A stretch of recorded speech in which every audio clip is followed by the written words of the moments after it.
नमस्कार, मैं रचना शर्मा चढ़ती कला टाइम टीवी देख रहे सभी दर्शकों का स्वागत करती हूं। आप देख रहे हैं हरियाणा के समाचार। समाचारों की शुरुआत से पहले एक नजर आज के मुख्य सुर्खियों पर।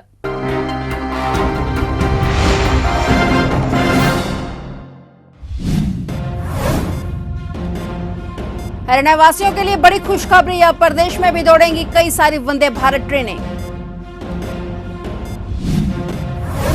हरियाणा में 4 जगह पर एनआईए की रेड। एनआईए की हरियाणा, पंजाब सहित 6 राज्यों में बड़ी कार्रवाई, गैंगस्टर्स के ठिकानों पर छापेमारी।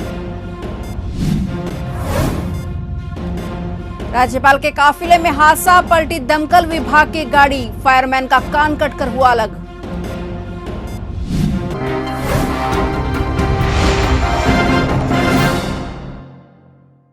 और अब समाचार विस्तार से। हरियाणा के राज्यपाल बंडारू दत्तात्रेय के काफिले के साथ हादसा होने की खबर की हर तरफ चर्चा हो रही है। राज्यपाल बंडारू दत्तात्रेय के काफिले के पीछे चल रही दमकल विभाग की गाड़ी अंबाला क्षेत्र में साहा नारायणगढ़ रोड पर साहा के पास अनियंत्रित होकर पलट गई। दमकल विभाग की गाड़ी सबसे पीछे चलने के कारण काफिला प्रभावित नहीं हुआ। बताया जा रहा है कि हादसे में धमोली माजरी गांव निवासी फायरमैन विक्रम और मंगलई गांव निवासी फायर ऑपरेटर नरेंद्र गंभीर रूप से घायल हो गए। दोनों कर्मचारियों को तुरंत उपचार के लिए छावनी नागरिक अस्पताल में दाखिल करवाया गया। विक्रमजीत का कान कटकर अलग होने और शरीर पर जगह जगह चोटें लगने के कारण चंडीगढ़ पीजी रेफर कर दिया गया, जबकि फायर ऑपरेटर नरेंद्र कुमार के भी सिर और शरीर में कई जगह चोटें लगने के कारण उसे प्राथमिक उपचार के बाद अस्पताल में दाखिल कराया गया। राज्यपाल का काफिला करनाल से पंचकुला जा रहा था। अब कुरुक्षेत्र कैथल रेलवे ट्रैक पर भी वंदे भारत एक्सप्रेस ट्रेन फर्राटा भरती दिखाई देगी। जयपुर से चलने वाली यह ट्रेन चंडीगढ़ पहुंचेगी, जो 593 किलोमीटर का सफर 7 घंटे 30 मिनट में तय करेगी। इससे यात्रियों का सफर आसान होगा। इस ट्रेन का धर्मनगरी में भी ठहराव होगा, जिसके चलते यहाँ पर्यटकों की संख्या भी बढ़ने की उम्मीद जगी है। तो वहीं लोगों की बेहद पुरानी मांग भी पूरी होगी। वंदे भारत एक्सप्रेस ट्रेन अब जयपुर से यात्रा करते समय दौसा, अलवर, रेवाड़ी, रोहतक, जींद, कैथल, कुरुक्षेत्र और अंबाला में रुकेगी। यह ट्रेन राजस्थान और हरियाणा राज्यों को केंद्र शासित प्रदेश चंडीगढ़ से जोड़ेगी। अलगाववादी और गैंगस्टर्स के गठजोड़ से जुड़े लोगों के खिलाफ नेशनल इन्वेस्टिगेशन एजेंसी ने आज हरियाणा, पंजाब सहित 6 राज्यों में बड़ी कार्रवाई की है। 50 से ज्यादा ठिकानों पर सुबह से ही छापेमारी की जा रही है। प्रदेश में भी 4 जगह पर एनआईए की रेड चल रही है। हरियाणा में सिरसा, फतेहाबाद, सोनीपत, रोहतक में गैंगस्टर हिमांशु भाऊ के घर सहित अन्य जगह पर एजेंसी की छापेमारी की सूचना है। सिरसा में गांव बीमा में एनआईए की रेड हुई है। ये गांव पंजाब बॉर्डर से सटा हुआ है। बताया जा रहा है कि जिसके घर रेड की गई है वो बाउंसर है और विदेशी नंबरों पर रेगुलर बातचीत करता था। वहीं फतेहाबाद में गांव बड़ोला वाली में छापेमारी की गई। यह गांव भी पंजाब बॉर्डर से सटा हुआ है। जिस शख्स के घर रेड हुई उसके बारे में बताया जा रहा है कि वह हथियार तस्कर से जुड़ा हुआ हो सकता है। एनआईए की ये कार्रवाई खालिस्तानी ड्रग्स डीलर और गैंगस्टर्स के गठजोड़ को तोड़ने के लिए की जा रही है। फिलहाल एनआईए की तरफ से आधिकारिक रूप से छापेमारी को लेकर कोई टिप्पणी भी नहीं की गई है। सोनीपत के मलिकपुर गांव में श्रीओम नाम के बुजुर्ग शख्स की हत्या के मामले में पुलिस ने उसके भतीजे रोमी और उसके साथी अमित को गिरफ्तार कर लिया है। दोनों ने पूछताछ में आरोप कबूल किया कि दोनों ने ही श्रीओम की ईंट और पत्थर से पीट कर हत्या कर दी थी। पुलिस ने दोनों को कोर्ट में पेश कर 2 दिन के रिमांड पर लिया है। दोनों ने पुलिस को बताया कि रोमी के चाचा श्रीओम का परिवार में जमीन बंटवारे को लेकर विवाद चल रहा था और रोमी का चाचा श्रीओम इस विवाद को सुलझने नहीं दे रहा था और इसी विवाद में उन दोनों ने श्रीओम की हत्या कर डाली। कैथल में एसीबी की टीम ने बंदूक का लाइसेंस बनवाने के लिए रिश्वत मांगने पर 2 लोगों को गिरफ्तार किया है। इसमें एक क्लर्क और दूसरा दलाल शामिल हैं। एसीबी की तरफ से यह कार्रवाई शहर निवासी वरुण की तरफ से दी गई शिकायत के आधार पर की गई है। शिकायतकर्ता वरुण ने एसीबी के अधिकारियों को यह शिकायत दी थी कि बताया था कि पंचकुला स्थित होम मिनिस्टर डिपार्टमेंट में कार्यरत धर्मेंद्र उससे ऑल इंडिया शस्त्र लाइसेंस बनाने के लिए रिश्वत मांग रहा है। उसने लाइसेंस बनाने के लिए वर्ष 2022 दिसंबर में ऑनलाइन माध्यम से आवेदन किया था और इसके बाद भी उसका लाइसेंस नहीं बन पा रहा था। इस पर आरोपी धर्मेंद्र से बात की तो उसने खर्चे की मांग की थी और इसके बाद उसे गांव बहनी माचा स्थित एक खेतों में बुलाया और दलाल संदीप को 50,000 रुपए देने की बात कही। इसके बाद खेतों में बुलाया और 40,000 रुपए देकर भेजा। यहाँ पर आरोपी क्लर्क भी आया हुआ था और इसके बाद कैथल एसीबी की टीम ने दलाल और आरोपी को रंगे हाथ पकड़ लिया।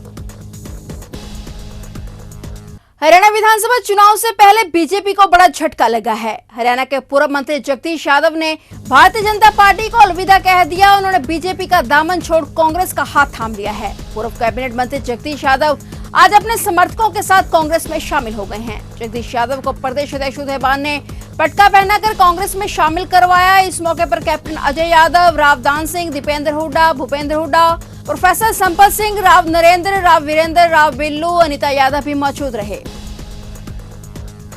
हरियाणा के रेसलर बजरंग पूनिया और विशाल कालीरामन के बीच कुश्ती को लेकर चल रहे विवाद में महिला पहलवान साक्षी मलिक की भी एंट्री हो गई है। साक्षी मलिक ने कहा कि इतना भी नहीं गिरना चाहिए कि बहन बेटियों का शोषण करने वाले बृजभूषण का समर्थन करने लगे। ये वो लोग हैं जो खुलेआम बृजभूषण को क्लीन चिट दे रहे हैं, जबकि दिल्ली पुलिस कोर्ट में उस पर लगे आरोपों की अपनी जांच में सही बता रही है। साक्षी मलिक ने यह भी कहा कि जब वे धरने पर बैठे थे तो हरियाणा के कई गद्दार लोग बृजभूषण से गुप्त मीटिंग करने गए थे। साक्षी ने कहा कि इनका मकसद सिर्फ और सिर्फ महिला पहलवानों और उनके समर्थकों पर कीचड़ उछालना है। बता दें कि यूट्यूब चैनल पर विशाल कालीरामन के परिजनों का इंटरव्यू आने के बाद अब महिला पहलवान साक्षी मलिक ने बगैर नाम लिए उनके परिजनों पर भी तीखी टिप्पणी की है। यमुनानगर में नगर पालिका कर्मचारी संघ हरियाणा के आह्वान पर नगर निगम कार्यालय गेट पर नगर निगम और फायर ब्रिगेड कर्मचारियों ने तीसरे दिन भी कार्मिक भूख हड़ताल जारी रखी। इस मौके पर भूख हड़तालियों ने हरियाणा सरकार की हठधर्मिता और वादा खिलाफी के विरोध में जमकर मुर्दाबाद के नारे लगाए। मौके पर उपस्थित नगर पालिका संघ और हरियाणा राज्य महासचिव मांगेराम तिंगरा ने बताया कि देश और प्रदेश में भाजपा सरकार को सत्ता में कई साल हो गए हैं, लेकिन इस सरकार में वर्षों से लगे कच्चे कर्मचारियों के नियमित करने की पॉलिसी नहीं बनी है। वहीं सरकार द्वारा सीईटी पेपर के माध्यम से 2063 फायर ऑपरेटर की भर्ती निकालने से फायर विभाग में 15 से 20 वर्षों से लगे दमकल कर्मचारियों पर छंटनी की तलवार लटक चुकी है। इस कारण से कर्मचारियों में भारी नाराजगी और रोष पनप रहा है। इसी के चलते उन्होंने कहा कि 15 अक्टूबर को रोहतक में विशाल आक्रोश रैली के मन से निर्णायक आंदोलन करने की घोषणा की जाएगी। ये जो हड़ताल करने का ये हमारा शौक नहीं है।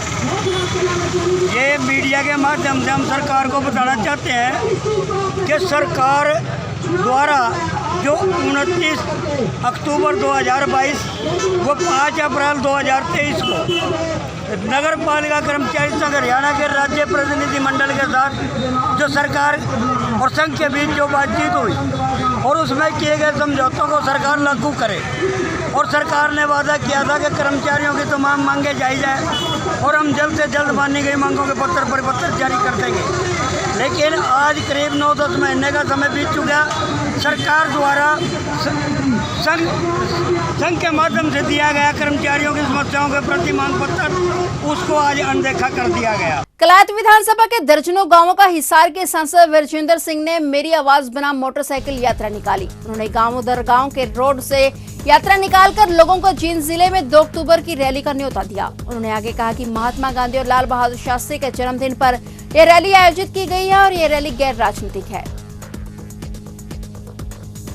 तो ये थे हरियाणा के समाचार, और नए समाचारों के साथ फिर से हाजिर होंगे। तब तक के लिए देखते रहिए चढ़ती कला टाइम टीवी।